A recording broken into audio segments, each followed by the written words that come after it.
আপনার ধারণা নেই ঘটনাগুলি কি ঘটতেছে।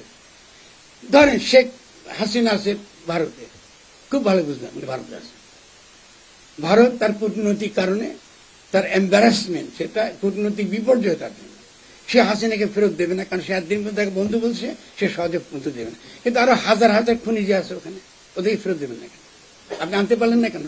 প্রশ্ন করি, ভারত তো বলছে যে আমি খুনিগুলো ফেরত দেবো না, তো বলে তার কাছে কথা বলছেন, আমি জানতে চাই।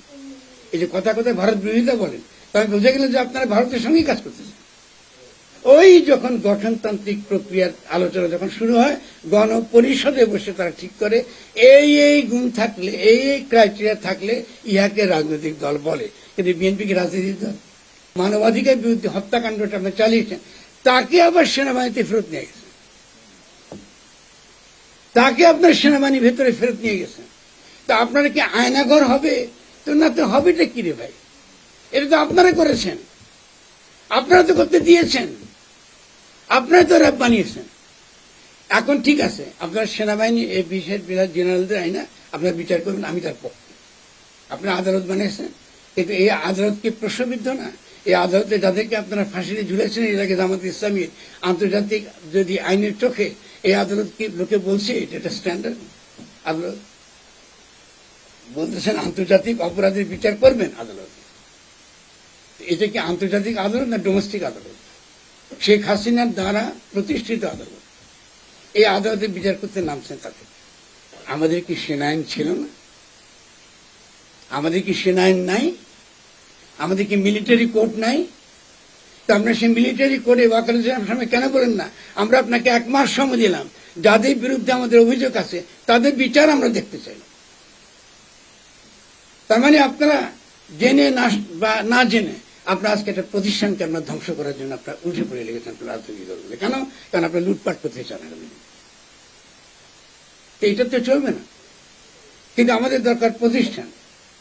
আমাদেরকে আজকে যদি দেখবেন বাংলাদেশ এত বেশি রকম সিকিউরিটির দিক থেকে এত অনিরাপদ, আপনি পররাষ্ট্র দপ্তরের দিকে যদি যান, বাংলাদেশে কোনো পররাষ্ট্র অবস্থান নাই, কোনো কিছু নাই। আপনার ধারণা নেই ঘটনাগুলি কি ঘটতেছে। ধরেন শেখ হাসিনা আছে ভারতে, খুব ভালো বুঝলাম ভারতে আছে। ভারত তার কূটনৈতিক কারণে তার এম্বারাসমেন্ট, সেটা কূটনৈতিক বিপর্যয় তার জন্য, সে হাসিনাকে ফেরত দেবে না, কারণ সে একদিন তাকে বন্ধু বলছে, সে সহজে বন্ধু দেবে না। কিন্তু আরো হাজার হাজার খুনি যে আছে ওখানে, ওদেরকে ফেরত দেবেন না কেন? আপনি আনতে পারলেন না কেন? প্রশ্ন করি, আপনি কি গিয়েছিলেন? আমি তো ওর চেটেকে ফেরত দিচ্ছি, আমরা দিচ্ছি না?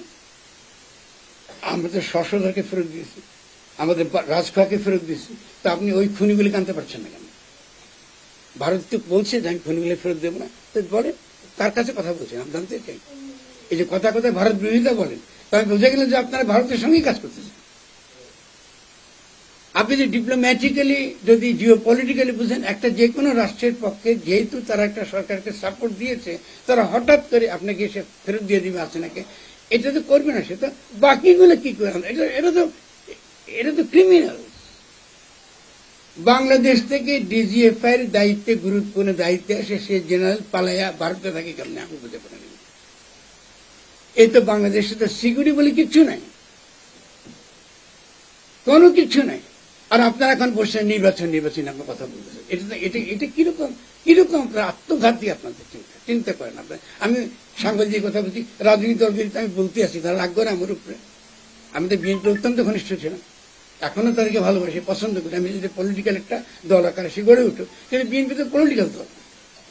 এই যে কথাটা বললাম পলিটিক্যাল দল, এটা কারার সংজ্ঞা দিবে যে একটা রাজনৈতিক দল আদৌ রাজনৈতিক দল কিনা?